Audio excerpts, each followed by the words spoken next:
सदूकी फरीसी यही तो करते थे। दिखते बड़े रिलीजियस थे वो, बड़े बड़े चोले, बड़ी बड़ी चीजें डालकर रखते थे। तो परमेश्वर ने उनकी क्लास लगाई, कहते अपना नाम बदलो।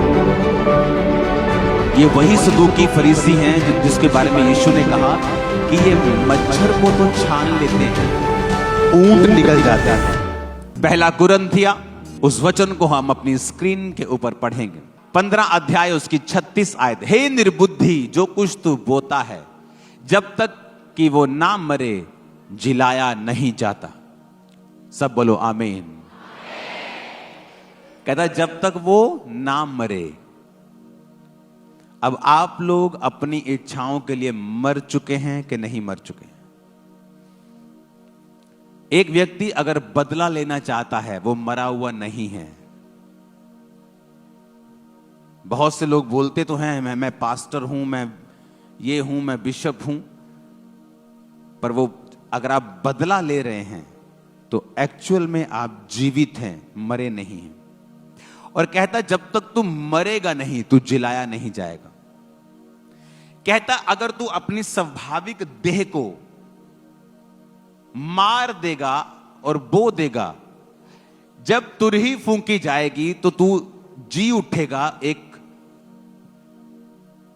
ऐसी देह के साथ जो ईश्वरीय है। मेरी बात समझ रहे हो कि नहीं? लेकिन जिन्होंने ये देह को बोया नहीं है और इससे पाप किए हैं, कहता तू भी जी उठेगा एक ऐसी देह के साथ जो अनंत जीवन के लिए नरक और उस आग की झील में जाएगी। कहता अगर हे निर्बुद्धि, जब तक जो तू बोता है जब तक वो ना मरे, जब तक वो ना मरे। अगर आप कहते हैं मैं विश्वासी हूं और आप मरे हुए नहीं हैं, एक मरे हुए को गाली निकालो, वो जवाब देता है? देता है जवाब?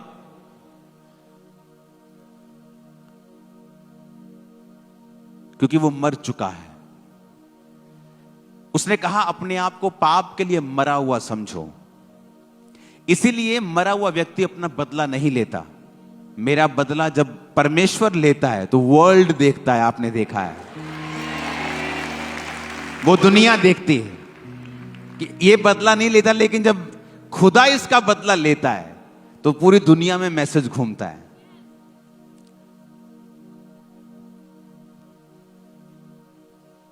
क्योंकि आप खुद अगर स्ट्रेटजी बनाएंगे तो वो फेल होगी, लेकिन जब परमेश्वर बनाएगा वो शानदार होगी। सदूकी फरीसी यही तो करते थे।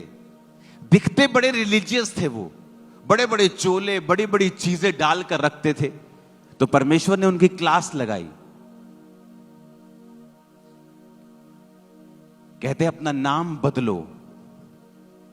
ये वही सदूकी फरीसी हैं जिसके बारे में यीशु ने कहा कि ये मच्छर को तो छान लेते हैं, ऊंट निकल जाते हैं।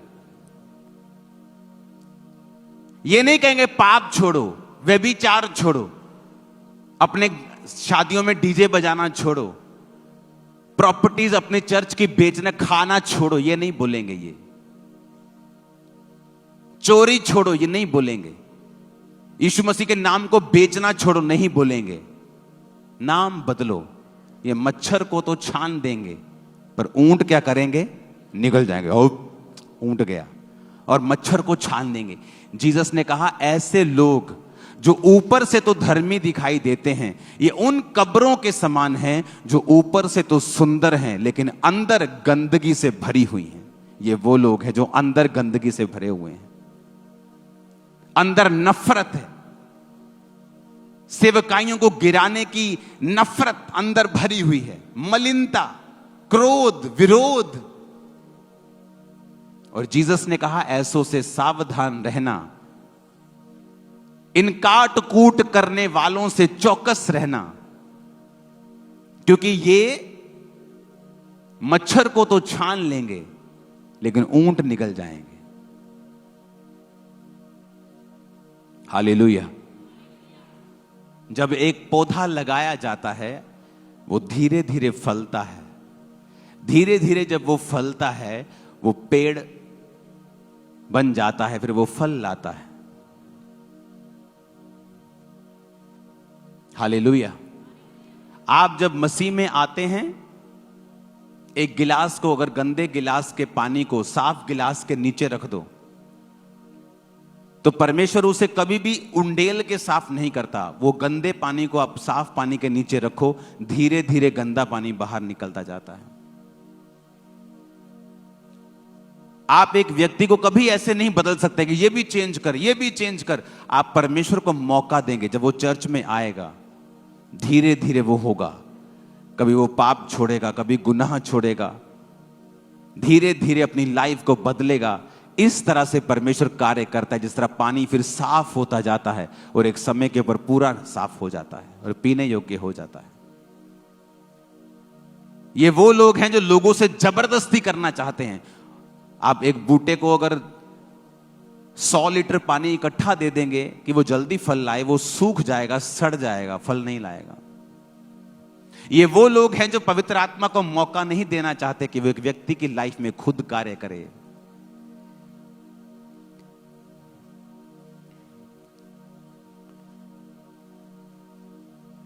फॉरेन में क्लब होते हैं, स्ट्रिप क्लब, वहां लड़कियां अपने आप को स्ट्रिप करके नंगा नाचती हैं। वो औरत एक पास्टर के पास गई। इमेजिन करो अगर वहां कोई सदूकी फरीसी बैठा होता, बोलता तू पापण है, तू नरक की आग मिलेगी। जब वो गया तो वो पवित्र आत्मा से भरे हुए पास्टर के पास गए। उस पास्टर ने कहा, गॉड लव्स यू, जीसस तुमसे प्यार करते हैं। वो तुम्हारे पाप से नफरत करते हैं पर तुमसे प्यार करते हैं। उसे कुछ लगा कि मुझसे भी कोई प्यार कर सकता है, मैं पापन औरत हूं, मैं गलत काम करती हूं, पैसा लेती हूं, या मुझसे भी कोई प्यार कर सकता है। उसने कहा मैं आपकी चर्च में आऊंगी। वो चर्च में आने लगी। चर्च में जब आने लगी तो सुबह चर्च आती थी संडे, और मंडे को अपने अड्डे पे जाके वही काम करती थी। संडे चर्च, मंडे वही काम, संडे चर्च, मंडे वही काम।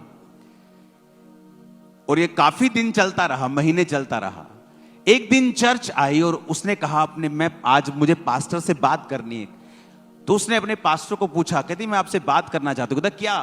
कहता थोड़े दिन से मुझे ऐसा हो रहा है कि मैं गलत कर रही हूं और मेरा दिल नहीं कर रहा मैं वापस जाऊं, और आज से मैं वो काम छोड़ रही हूं। कहती मेरे अंदर से ऐसा लग रहा है, मुझे अंदर से कन्विंसिंग हो रही कि मैं गलत कर रही हूं। अगर कोई सदूकी फरीसी उसे टकर गया होता और उसको पाप का हवाला देकर उसे थ्रेट किया होता तो कुछ नरक में जाएगी, वो बोलती चल चल तुरिया चल। वो वही काम में फंसी रहती। इसलिए बाइबल कहती है परमेश्वर की कृपा तुझे मन फिराव करने को सिखाती है। इसलिए मैं कहता हूं जब तुम्हारे घर में कोई वचन के खिलाफ हो, तुम्हारा बेटा अपराध कर रहा हो, तुम्हारी बेटी बिगड़ी हुई हो, उसे कभी भी थ्रेट ना करो। उसे कहो खुदा तुझसे प्यार करता है, तेरे पाप से नफरत करता है, पाप तुझे गिराता है, उसके लिए प्रार्थना करो, उससे प्यार करो। एक दिन वो पाप छोड़ देगा और तुम्हारे पास होगा। काश आज सदूकी फरीसी इस बात को समझते, आज के सदूकी फरीसी, कि ऐसे काम नहीं करता, पवित्र आत्मा अपने तरीके से काम करता है। वो चर्च आती गई, वचन सुनती गई, उसे मालूम नहीं था कि वो वचन उसकी आत्मा में जाता जा रहा है। उसकी जो स्पिरिट है वो फीड होती जा रही है, वो स्ट्रांग होती जा रही है, और सडनली वो डिसीजन लेती है कि मैं इस काम को नहीं करूंगी। कहती मुझे अंदर से कन्विंसिंग है, मुझे अंदर से फील हो रहा है कि मुझे, जब मैं अब ये काम जब करती हूं, मुझे अंदर से महसूस होता है कि मुझे नहीं करना है, जबकि पहले ऐसे नहीं था। वैसे ही लोग हैं, जब वो चर्च में आएंगे, परमेश्वर धीरे धीरे उनकी जिंदगी को चेंज करता है, बदलता है। इसलिए परमेश्वर ने कहा ये वो सदूकी और फरीसी हैं जो मच्छर की तो बातें करेंगे, छोटे छोटे टॉपिक की तो बातें करेंगे, लेकिन बड़े टॉपिक को निगल जाएंगे, क्योंकि वो खुद उन पापों में फंसे हुए हैं। हालेलुया। और अनाउंसमेंट सबसे पहले आप तक पहुंच सके।